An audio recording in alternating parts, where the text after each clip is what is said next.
Título 4: O sonho e a cena primária. Já publiquei a Lures este sonho por causa da quantidade de material que nele ocorre derivado de contos de fadas e começarei repetindo o que escrevi naquela ocasião.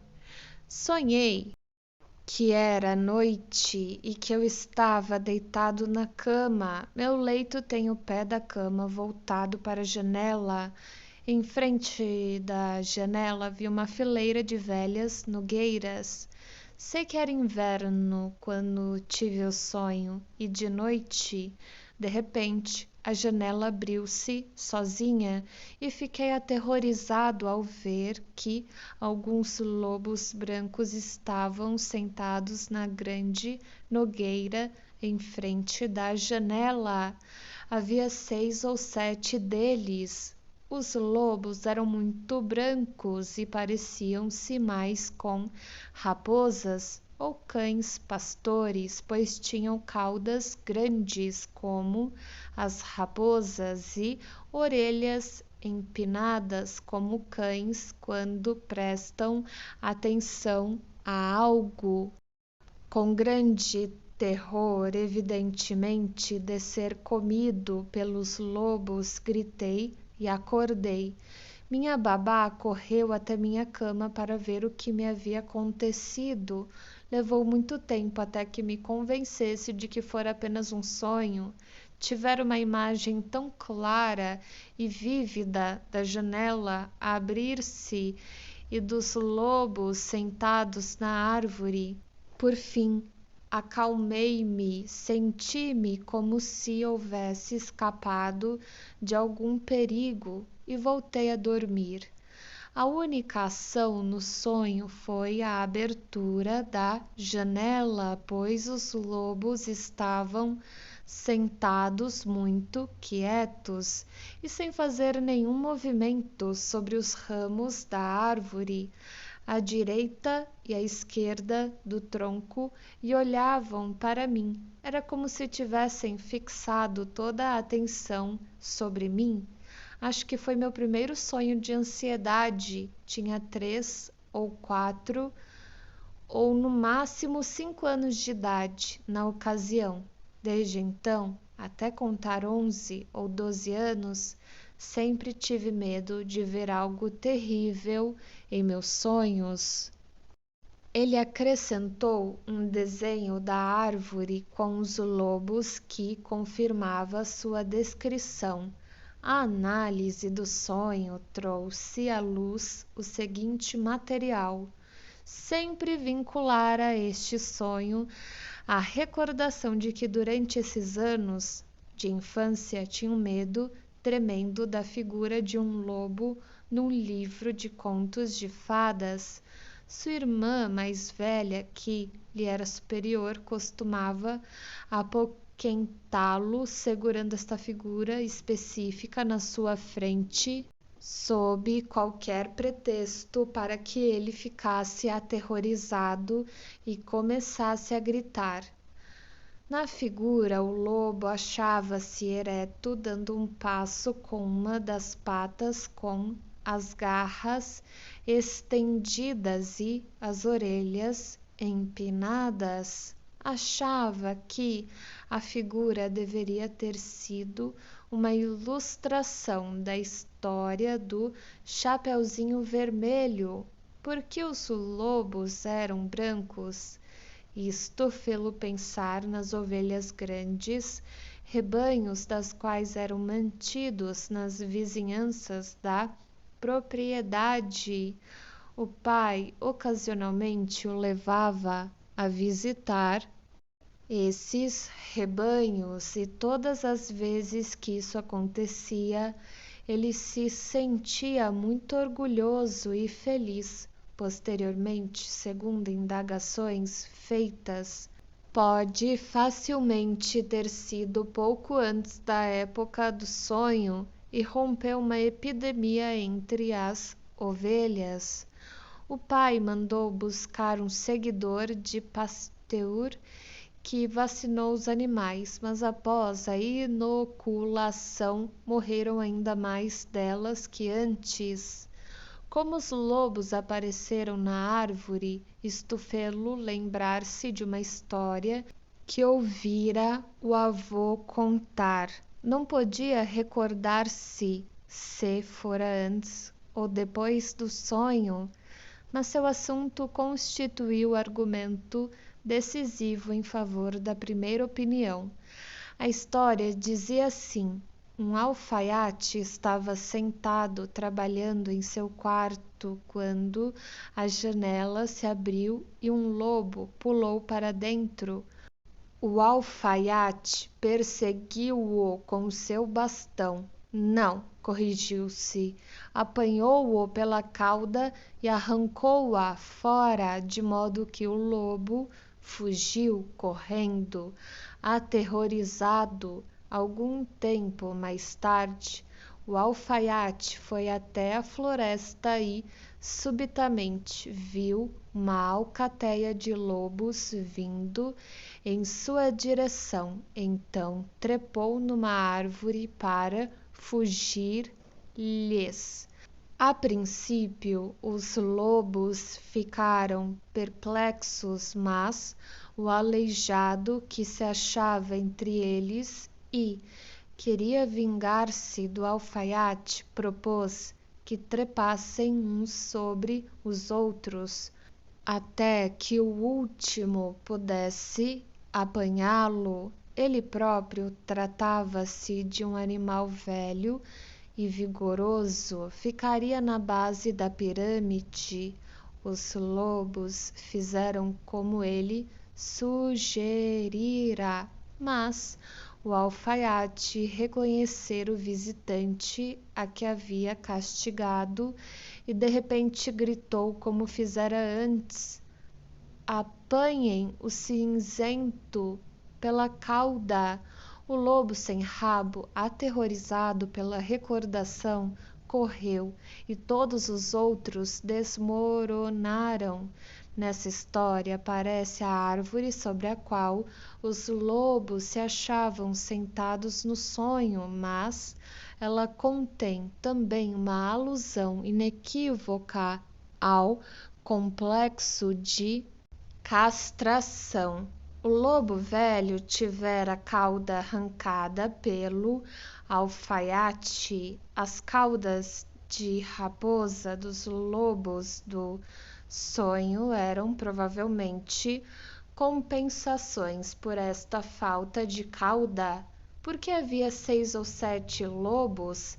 Não parecia haver respostas para esta pergunta, até eu levantar uma dúvida sobre saber se a figura que o assustava estava vinculada à história de Chapeuzinho Vermelho. Este conto de fada só oferece oportunidade para 2 ilustrações. Chapeuzinho Vermelho encontrando-se com o lobo na floresta e a cena em que o lobo se deita na cama com o barrete de dormir da avó. Teria de haver, portanto, algum outro conto de fadas por trás da sua recordação da figura.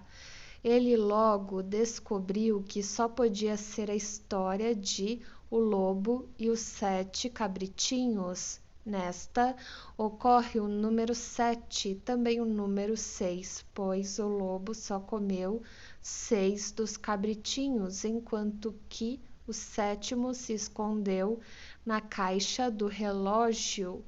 O branco também nela aparece, pois o lobo fizera branquear sua pata no padeiro após os cabritinhos haverem-no reconhecido em sua primeira visita pela pata cinzenta. Além disso, os 2 contos de fadas possuem muito em comum. Em ambos existe o comer, a abertura da barriga, a retirada das pessoas que haviam sido comidas e sua substituição por pesadas pedras. E finalmente, em ambas, o lobo mau aparece, além disso tudo, na história dos cabritinhos, aparece a árvore. O lobo deitou-se sob uma árvore após a refeição e roncou. Por uma razão especial, terei de tratar deste sonho novamente, alhures, interpretá-lo e julgar sua significação com maiores pormenores, pois ele é o mais antigo sonho de ansiedade que o jovem que sonhou recordou de sua infância, e seu conteúdo, tomado juntamente com outros sonhos que o seguiram pouco após e com certos acontecimentos de seus primeiros anos de vida, é de interesse muito especial. Temos de limitar-nos aqui à relação do sonho com os dois contos de fadas que têm tanto em comum um com o outro, Chapeuzinho Vermelho e o Lobo e os Sete Cabritinhos. O efeito produzido por estas histórias foi demonstrado no pequeno que a sonhou mediante uma fobia animal comum. Esta fobia só se distinguia de outros casos semelhantes pelo fato de o animal causador da ansiedade não ser um objeto facilmente acessível à observação, tal como um cavalo ou um cão, mas conhecido dele somente de histórias e livros de figuras. Examinarei em outra ocasião a explicação destas fobias animais e a significação que se lhes atribui. Observarei apenas por antecipação que essa explicação acha-se em completa harmonia com a característica principal apresentada pela neurose de que o atual sonhador padeceu mais tarde na vida. Seu medo do pai era o motivo mais forte para ele cair doente, e sua atitude ambivalente em relação a todo representante paterno foi o aspecto dominante de sua vida, assim como de seu comportamento durante o tratamento. Se no caso do meu paciente o lobo foi simplesmente um primeiro representante paterno, surge a questão de saber se o conteúdo oculto nos contos de fadas do lobo que comeu os cabritinhos e de Chapeuzinho Vermelho não pode ser simplesmente um medo infantil do pai.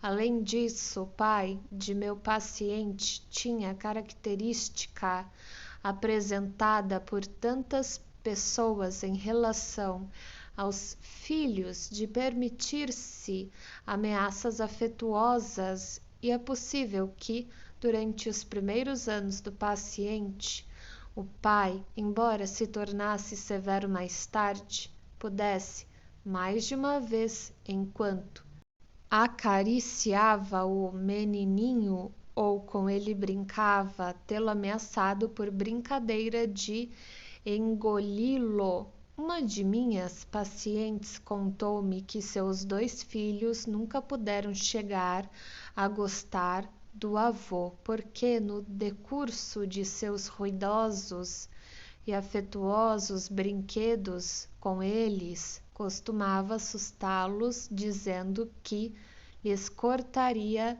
as barrigas, deixando de lado nessa citação tudo o que antecipa as implicações mais remotas do sonho. Voltemos à sua interpretação imediata. Poderia dizer que essa interpretação foi uma tarefa que se arrastou por vários anos. O paciente relatou o sonho numa etapa muito prematura da análise e em breve compartilhava minha convicção de que as causas da sua neurose infantil ocultavam-se por trás dele. No decorrer do tratamento, voltamos com frequência ao sonho, mas foi somente durante os últimos meses da análise que se tornou possível compreendê-lo completamente. E mesmo assim, graças a um trabalho espontâneo por parte do paciente, ele enfatizara sempre o fato de que dois fatores no sonho haviam-lhe causado a maior impressão. Primeiro, a perfeita quietude e imobilidade dos lobos e segundo, a atenção com que todos olhavam para ele, a sensação duradoura de realidade que o sonho deixou após o despertar. Parecia-lhe também um fator digno de nota. Tomemos essa última observação como ponto de partida. Sabemos por nossa experiência na interpretação de sonhos que essa sensação de realidade traz consigo um significado particular. Isso certifica-nos que determinada parte do material latente do sonho reivindica na memória do sonhador possuir a qualidade de realidade, isto é, que o sonho relaciona-se com uma ocorrência que realmente teve lugar e não foi simplesmente imaginada. Pode, naturalmente, ser apenas uma questão da realidade de algo desconhecido, por exemplo, a convicção de que o avô realmente lhe contou a história do alfaiate e do lobo, ou de que as histórias do Chapeuzinho Vermelho e dos 7 cabritinhos foram realmente lidas em voz alta para ele, não seria de uma natureza ser substituída por essa sensação de realidade que sobreviveu ao sonho. O sonho parece apontar para uma ocorrência cuja realidade foi intensamente enfatizada como estando em marcado contraste com a irrealidade dos contos de fadas. Se devia presumir que por trás do conteúdo do sonho havia alguma cena desconhecida, ou seja, uma cena que já fora esquecida na época do sonho, esta então deveria ter ocorrido muito prematuramente. Lembremo-nos de que o paciente disse tinha 3, 4 ou no máximo 5 anos de idade na ocasião em que tive o sonho, e podemos acrescentar: e o sonho fez-me lembrar de algo que deve ter pertencido a um período ainda mais remoto. As partes do conteúdo manifesto do sonho que foram destacadas pelo paciente aos fatores do olhar atento dos lobos e da sua imobilidade devem conduzir ao conteúdo dessa cena. Devemos naturalmente esperar descobrir que esse material reproduz o material desconhecido da cena de algum modo deformado, talvez mesmo deformado para o seu oposto. Havia também diversas conclusões a serem extraídas da matéria-prima que fora produzida pela primeira análise do sonho feita pelo paciente, e estas teriam que se ajustar à colocação que estávamos buscando. Por trás da menção à criação de ovelhas seria de esperar uma evidência da sua busca sexual, o interesse que ele estava apto a gratificar durante as visitas ao rebanho com o pai, mas deve ter havido também alusões ao medo da morte, de vez que a maioria das ovelhas morrera de epidemia. O fator mais importuno no sonho, os lobos em cima da árvore, levou diretamente à história do avô. E o que era mais fascinante nessa história e capaz de provocar o sonho não podia ter sido outra coisa senão sua relação com o tema da castração. Concluímos também da primeira análise incompleta do sonho que o lobo pode ter sido um substituto do pai, de tal modo que nesse caso esse primeiro sonho de ansiedade teria trazido à tona o temor ao pai, que a partir dessa época iria dominar a sua vida. Essa conclusão, na verdade, não era em si ainda consistente, mas se lhe juntamos como resultado da análise provisória o que pode ser deduzido do material produzido pelo sonhador, encontramos então diante de nós para reconstrução fragmentos como estes, uma ocorrência real, datando de um período muito prematuro, olhar, imobilidade, problemas sexuais, castração, o pai, algo terrível. Certo dia o paciente prosseguiu na interpretação do sonho. Achava que a parte do sonho onde de repente a janela abriu-se sozinha não estava completamente explicada pela sua relação com a janela em frente à qual o alfaiate estava sentado e através da qual o lobo penetrou na sala. Deve significar: meus olhos abriram-se de repente. Eu estava dormindo, portanto, e subitamente acordei, e no momento em que o fiz, vi algo, a árvore com os lobos. Nenhuma objeção poderia ser feita a isso, mas o problema poderia ser ainda mais desenvolvido.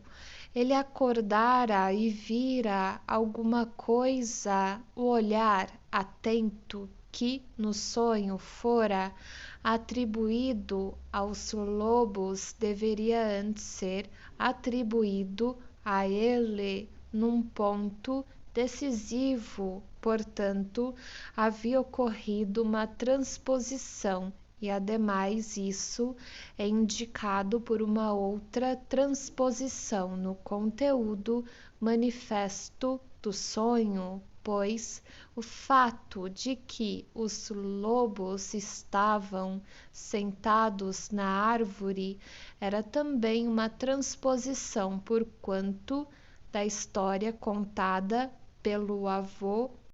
Eles estavam embaixo e não conseguiram subir na árvore. O que seria então se o outro fator enfatizado pelo paciente era também distorcido por meio de uma transposição ou inversão?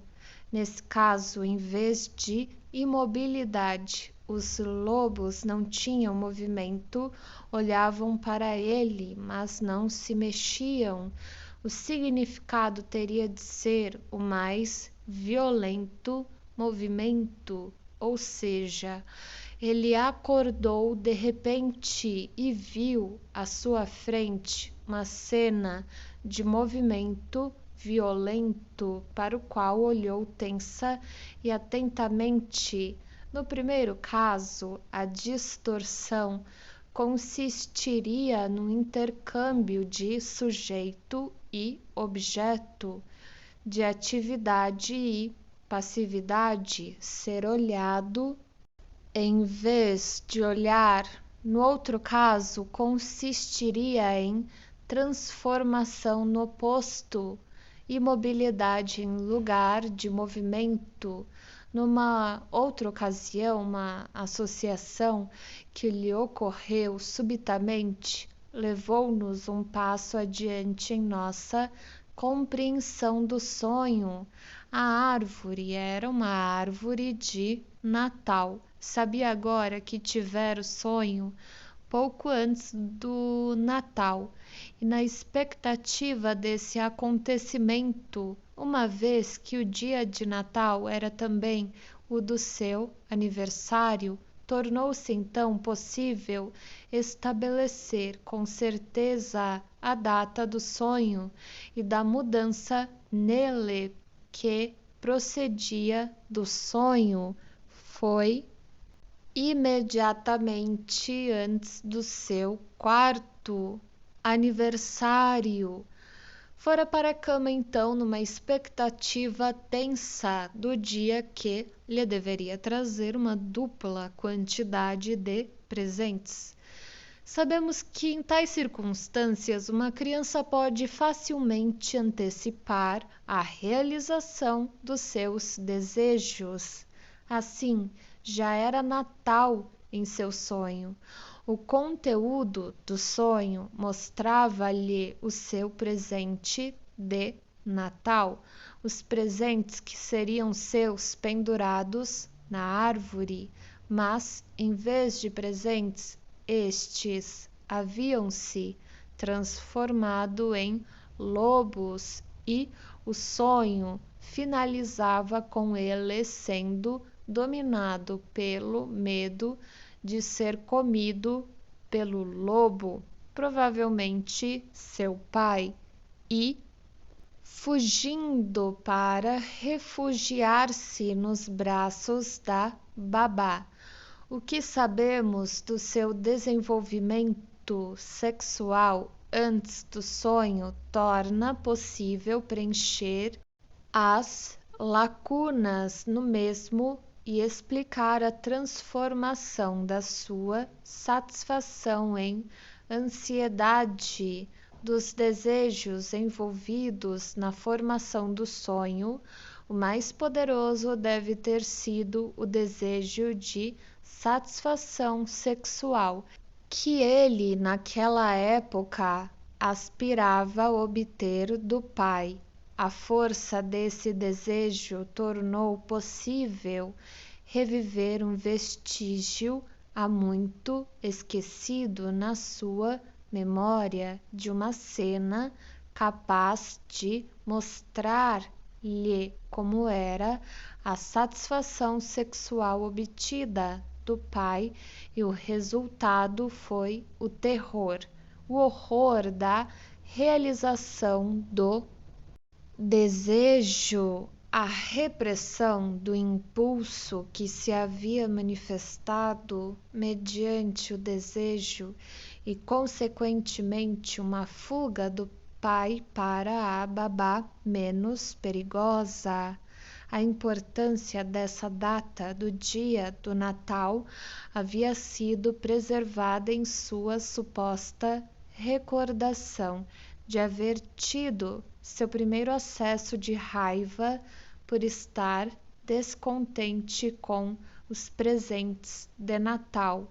A lembrança combinava elementos de verdade e de falsidade, não podia ser inteiramente correta, já que, de acordo com repetidas declarações dos seus pais, o mau comportamento do menino havia começado quando eles voltaram no outono e não era verdade que só tivesse chegado no Natal.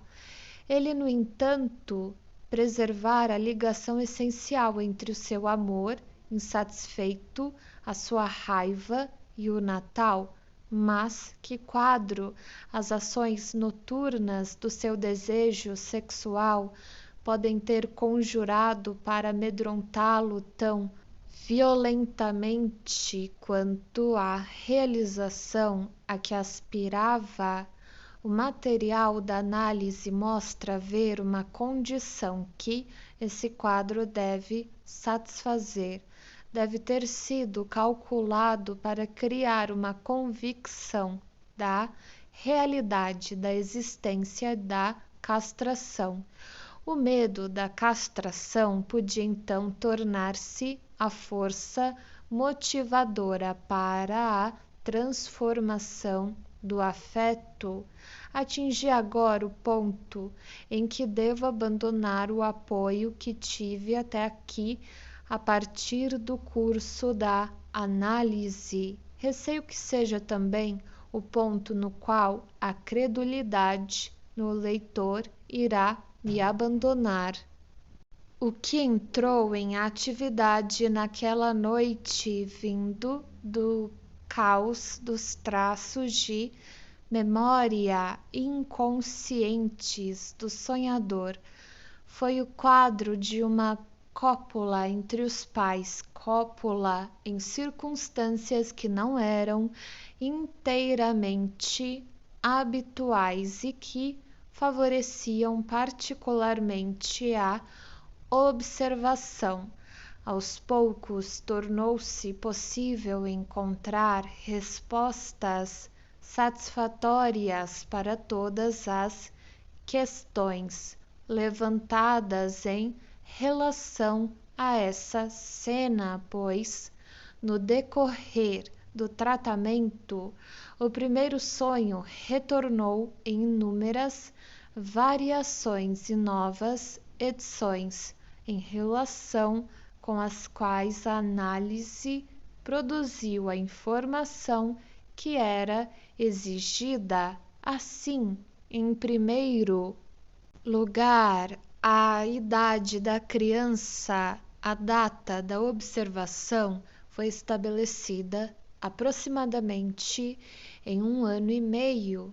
Na época, estava sofrendo de malária e tinha um ataque todos os dias a uma determinada hora. A partir dos 10 anos de idade, esteve sujeito, de vez em quando, a crises de depressão que costumavam sobrevir à tarde e atingiram o seu ponto culminante por volta das 5 horas.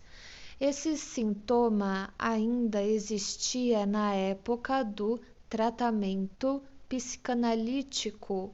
As frequentes crises de depressão tomaram lugar dos anteriores ataques de febre ou abatimento. 5 horas ou era a hora da febre mais alta, da observação do coito, a não ser que as 2 horas tivessem coincidido. É provável que justamente por causa dessa doença ele estivesse no quarto dos pais. A doença cuja ocorrência é também corroborada pela tradição direta torna razoável referir o evento ao verão, e de vez que o menino nascera no dia de Natal, presumir que sua idade fosse N mais 1,5, tá 1 e depois 1/2, então acredito que seja 1 ano e meio. Ele estava então dormindo no seu berço no quarto dos pais e acordou, talvez por causa da febre que subia à tarde, possivelmente às 5 horas, a hora que depois seria marcada pela depressão. Isso está de acordo com nossa suposição de que era um dia quente de verão. Se presumimos que os pais se haviam recolhido, meio despidos, para uma sesta, quando o menino acordou, presenciou um coito a tergo, ou seja, por trás, repetido 3 vezes. Podia ver os genitais da mãe, bem como o órgão do pai, e compreendeu o processo, assim como o seu significado. Por fim, interrompeu a relação sexual dos pais de uma maneira que será exposta adiante. No fundo, não há nada extraordinário, nada que dê a impressão de ser o produto de uma imaginação extravagante no fato de um jovem casal casado há poucos anos terminar uma sesta de uma tarde quente de verão com uma cena de amor, sem considerar a presença do filhinho de 1 ano e meio dormindo no seu berço. Pelo contrário, acho que tal fato seria uma coisa inteiramente comum e banal, e mesmo a posição na qual deduzimos que o coito ocorreu em nada altera esse julgamento, particularmente porque não há evidência de que a relação tenha sido efetuada por trás todas as vezes. Uma única vez seria suficiente para dar ao espectador oportunidade para fazer observações que teriam sido difíceis ou impossíveis por meio de qualquer outra atitude dos parceiros. Portanto, o conteúdo da cena não pode ser por si um argumento contra sua credibilidade. As dúvidas quanto à sua probabilidade poderão girar em torno de 3 pontos. Se uma criança na tenra idade de 1 ano e meio poderia estar numa posição de absorver a percepção de um processo tão complicado e preservá-la tão acuradamente em seu inconsciente. Em segundo lugar, se é possível aos 4 anos de idade que uma revisão transferida das impressões assim recebidas penetre no entendimento. E finalmente, se qualquer procedimento poderia trazer para a consciência coerente e convincentemente os detalhes de uma cena dessa natureza, experimentada e compreendida em tais circunstâncias. Examinarei depois cuidadosamente essas e outras dúvidas, mas posso assegurar ao leitor que criticamente não estou menos inclinado do que ele no sentido de aceitar essa observação do menino, e pedirei apenas ao leitor que, junto comigo, adote uma convicção provisória da realidade da cena. Procederemos, em primeiro lugar, a um estudo das relações entre essa cena primária e o sonho do paciente, seus sintomas e a história da sua vida, e investigaremos separadamente os efeitos que se seguiram do conteúdo essencial da cena e uma das suas impressões visuais. Por estas últimas, quero dizer as posturas que ele viu os pais adotarem: o homem ereto e a mulher curvada como um animal. Já sabemos que durante seu período de ansiedade, a irmã costumava aterrorizá-lo com uma figura de um livro de contos infantis, na qual o lobo era mostrado em posição vertical, com os pés em posição de movimento, as garras a descoberto e as orelhas em pé. Durante o tratamento, ele se dedicou com perseverança incansável à tarefa de vasculhar os sebos até encontrar o livro ilustrado da sua infância, reconhecendo seu mau espírito numa ilustração da história de O Lobo e os 7 Cabritinhos. Achou que a postura do lobo nessa gravura poderia ter-lhe recordado a do pai durante a cena primária. Em todo caso, a ilustração tornou-se o ponto de partida para manifestações posteriores da ansiedade. Certa vez, quando tinha 7 ou 8 anos, foi informado de que no dia seguinte chegaria um novo tutor para ele. Nessa noite, sonhou com o tutor na forma de um leão que vinha em direção à sua cama, rugindo ruidosamente, e com a postura do lobo na gravura.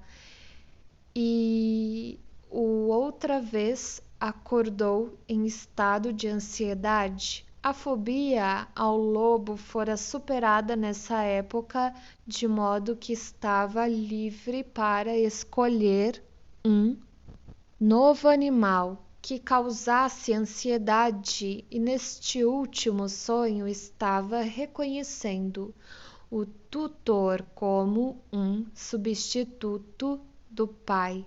Nos últimos anos de sua infância, todos os seus tutores e mestres desempenharam o papel do pai, dotados com a influência do pai tanto para o bem como para o mal. Quando estava na escola secundária, o destino proporcionou-lhe uma oportunidade notável de reviver a sua fobia ao lobo e de usar a relação que estava por trás dessa fobia como ocasião para graves inibições. O professor que ensinava latim chamava-se Wolff. Desde o começo sentiu-se intimidado pelo professor, e este certa vez repreendeu-o severamente por haver cometido um erro estúpido num texto traduzido do latim. A partir de então, não conseguiu livrar-se de um medo paralisante em relação a esse professor, o que em breve se estendeu a outros mestres. Contudo, a asneira que fez na tradução era também significativa. Tinha que traduzir o vocábulo latino filius e fê-lo com a palavra fius, em vez de usar o termo correspondente na sua própria língua. O lobo, na verdade, ainda era seu pai. O primeiro sintoma transitório que o paciente produziu durante o tratamento retornou uma vez mais à fobia ao lobo e ao conto de fadas dos 7 Cabritinhos. Na sala em que as primeiras sessões foram realizadas havia um grande relógio de pé defronte ao paciente, que ficava no sofá sem voltar o rosto para mim. Impressionava-me o fato de que, de vez em quando, ele se virava em minha direção, olhava-me de uma maneira bastante amistosa, como que para me aplacar, e então afastava de mim o olhar e fixava-o no relógio. Na ocasião, eu achava que dessa forma ele procurava mostrar-me que estava ansioso pelo fim da sessão. Muito tempo depois, o paciente recordou-me essa cena de espetáculo mudo e deu-me uma explicação a respeito dela. Lembrava-se de que o mais novo dos 7 cabritinhos escondeu-se na caixa do relógio da parede, enquanto 6 irmãos eram comidos pelo lobo. Assim, o que ele queria dizer era: seja bom para mim, devo ficar com medo do Senhor? O Senhor vai devorar-me? Terei que me esconder do Senhor na caixa do relógio com o cabritinho mais novo? O lobo do qual tinha medo era sem dúvida seu pai, mas o medo do lobo era condicionado pelo fato de a criatura estar numa posição ereta. Sua lembrança afirmou da forma mais definitiva que não fora aterrorizado por figuras de lobos caminhando sobre as 4 patas ou, como na história do Chapeuzinho Vermelho, deitados na cama. A postura que, de acordo com a nossa construção da cena primária, ele vira a mulher assumir era de não menos significação, embora nesse caso o significado tivesse limitado à esfera sexual. O fenômeno mais espantoso da sua vida erótica após a maturidade era sua tendência a ataques compulsivos de paixão física que surgiam e de novo desapareciam na mais desconcertante sucessão. Esses ataques liberavam nele uma tremenda energia, mesmo nas vezes em que se encontrava por outros modos inibido, estando muito além do seu controle. Devo, por um motivo particularmente importante, protelar uma consideração mais completa desse amor compulsivo. Posso, contudo, mencionar agora que esse amor era sujeito a uma condição definida que se ocultava do seu consciente e só foi descoberta durante o tratamento. Era necessário que a mulher assumisse a postura que atribuímos à sua mãe na cena primária. Desde a puberdade, considerava as nádegas grandes e proeminentes como a mais poderosa atração numa mulher, exceto na postura traseira copular, dificilmente lhe dava algum prazer. Neste ponto, pode-se justificadamente levantar uma crítica. A objeção seria de que uma preferência sexual dessa natureza pelas partes posteriores do corpo é uma característica geral de pessoas que se inclinam para uma neurose obsessiva e que a sua presença não justifica. Referi-la a uma impressão particular da infância. Faz parte da estrutura da disposição anal erótica e é uma das características arcaicas que distinguem essa constituição. Na verdade, o coito, efetuado por trás, more ferarum, à maneira dos animais, pode, afinal de contas, ser considerado como a forma mais antiga filogeneticamente. Voltaremos também a essa questão posteriormente, quando tivermos apresentado o material suplementar que mostrou a base da condição inconsciente da qual dependia o seu apaixonar-se. Prossigamos agora nossa exposição das relações entre o sonho e a cena primária. Até que seria de esperar que o sonho apresentasse o menino que se rejubilava no Natal na perspectiva da realização de seu desejo. Com esse quadro de satisfação sexual propiciado através da ação de seu pai, tal como o vira na cena primária como um modelo da satisfação que ele próprio aspirava a obter do pai. Em vez desse quadro, no entanto, surgiu material da história que lhe fora contada pelo avô pouco antes: a árvore, os lobos e a mutilação do rabo na forma supercompensada das caudas espessas dos supostos lobos. Nesse ponto, falta alguma conexão, alguma ponte associativa que conduza do conteúdo da cena primária ao da história do lobo. Essa conexão é proporcionada uma vez mais pelas posturas e só por elas. Na história do avô, o lobo sem rabo pediu aos outros que subissem em cima dele. Foi esse detalhe que evocou a lembrança do quadro da cena primária, e foi dessa forma que se tornou possível que o material da cena primária fosse representado pelo da história do lobo, e ao mesmo tempo que os dois pais fossem substituídos, como era desejável, por diversos lobos.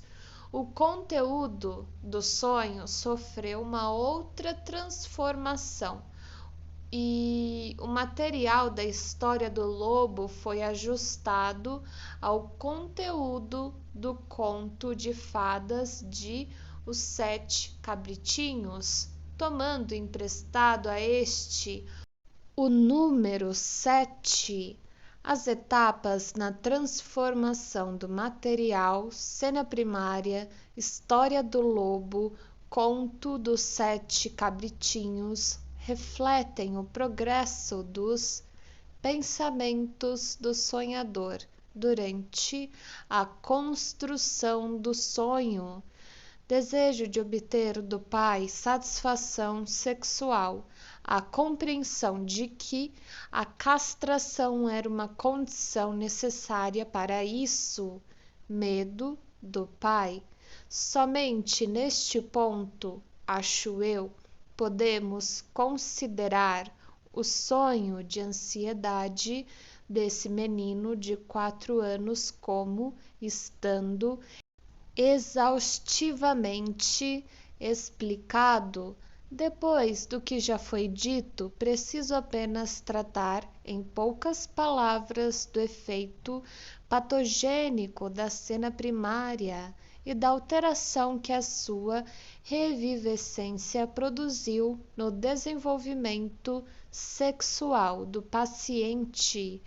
Investigaremos apenas um dos seus efeitos ao qual o sonho deu expressão. Teremos que esclarecer depois que não foi apenas uma única corrente sexual que se iniciou a partir da cena primária, mas toda uma série delas, e que na vida sexual foi positivamente fragmentada por ela. Devemos também ter em mente que a ativação dessa cena, evitei intencionalmente a palavra recordação, teve o mesmo efeito que teria uma experiência recente.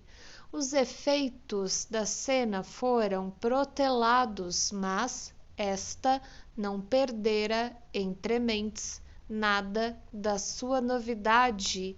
No intervalo entre a idade de 1 ano e meio e a de 4 anos, descobriremos talvez em que se apoia a razão para supor que produziu determinados efeitos mesmo na época da sua percepção, isto é, a partir de 1 ano e meio de idade.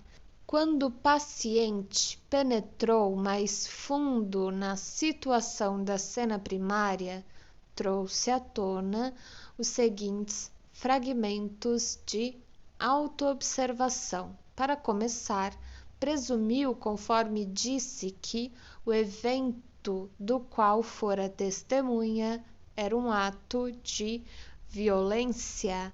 Neste consenso, ver o artigo de Freud sobre The Sexual Theories of Children, 1908, Standard Edition. Mas a expressão de prazer que viu no rosto da mãe não se ajustava a esse dado. Foi obrigado a reconhecer que era uma experiência satisfatória, o que era essencialmente novo para ele. Em sua observação da relação sexual entre os pais, era a convicção da realidade da castração, uma possibilidade com a qual seus pensamentos já se haviam ocupado anteriormente. A visão das duas meninas urinando, a ameaça da sua Nânia, a interpretação que a governanta deu aos confeitos em forma de bastão, a lembrança do pai despedaçando a cobra com uma vara, porque agora via com os próprios olhos a ferida da qual a babá havia falado e compreendia que a existência dessa ferida era uma condição necessária para a relação com o pai. Não podia mais confundi-la com o travesseiro, como fizera quando observara as duas meninas. O sonho acabou em um estado de ansiedade do qual não se recuperou até que teve a babá junto a si. Fugiu, portanto, do pai para ela. Sua ansiedade era um repúdio do desejo de obter do pai satisfação sexual, tendência a qual se deve à formação do sonho na sua cabeça. A forma assumida pela ansiedade, o medo de ser devorado pelo lobo, era apenas a transposição, como saberemos regressivamente, do desejo de copular com o pai, isto é, de obter satisfação sexual do mesmo modo que sua mãe. Seu último objetivo sexual, a atitude passiva em relação ao pai, sucumbiu à repressão. Em seu lugar apareceu medo ao pai, sob a forma de uma fobia ao lobo. E a força impulsionadora dessa repressão, as circunstâncias do caso demonstram que só pode ter sido a sua libido genital narcísica, a qual, sob a forma de interesse pelo seu órgão masculino, estava lutando contra uma satisfação que, para ser conseguida, parecia exigir uma renúncia àquele órgão, e era desse narcisismo ameaçado que derivava a masculinidade com a qual se defendia contra a atitude passiva em relação ao pai. Observamos agora que neste ponto da narrativa temos que fazer uma alteração na nossa terminologia. Durante o sonho, ele atingira uma nova fase da sua organização sexual. Até então, os opostos sexuais para ele haviam sido o ativo e o passivo. Desde a sedução, seu objeto sexual havia sido passivo, ser tocado nos genitais, mas transformou-se então por regressão ao estádio mais primitivo da organização anal sádica, no propósito masoquista de ser espancado ou castigado. Para ele era indiferente a questão de atingir esse objetivo com um homem ou com uma mulher, sem considerar a diferença de sexos, passara da babá para o pai. Desejara que seu pênis fosse tocado pela babá e tentara provocar o pai até que este batesse nele. Aí seu órgão genital era deixado de lado, embora a conexão com esse órgão, que fora ocultada com a regressão, ainda se expressasse na fantasia de levar pancada no pênis. A ativação da cena primária no sonho levou-o então de volta à organização genital. Descobriu a vagina e o significado biológico de masculino e feminino. Compreendia agora que ativo era o mesmo que masculino, ao passo que passivo era o mesmo que feminino. Seu objetivo sexual passivo deve ter sido então transformado em feminino, expressando-se como ser copulado pelo pai em vez de ser por ele espancado nos genitais ou no traseiro. Esse objetivo feminino, no entanto, sujeitou-se à repressão e foi obrigado a deixar-se substituir pelo medo do lobo. Devemos interromper aqui a exposição do seu desenvolvimento sexual, até que nova luz seja lançada dos estádios posteriores da sua vida sobre estes mais primitivos. Para a apreciação adequada da fobia aos lobos, acrescentaremos apenas que tanto o pai como a mãe transformaram-se em lobos. Sua mãe assumiu o papel do lobo castrado que deixava os outros subirem sobre ele. O pai assumiu o papel do lobo que subia. Entretanto, seu medo, conforme o ouvimos assegurar-nos, relacionava-se apenas com o lobo ereto, isto é, com seu pai.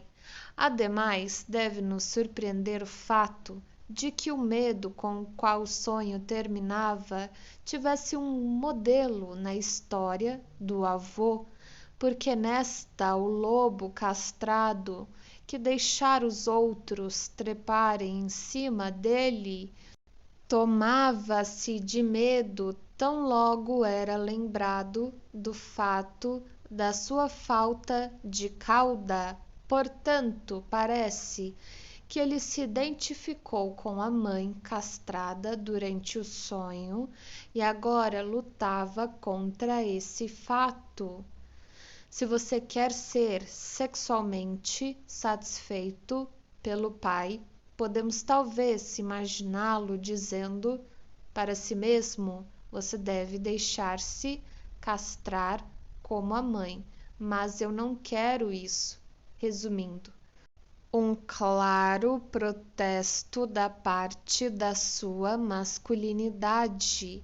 No entanto, entenda-se naturalmente que o desenvolvimento sexual do caso que estamos agora examinando tem uma grande desvantagem do ponto de vista da busca, porque não deixou de modo algum de ser perturbado. Em primeiro lugar, foi decisivamente influenciado pela sedução e depois foi desviado pela cena da observação do coito, a qual, na sua ação preterida, operou como uma segunda sedução.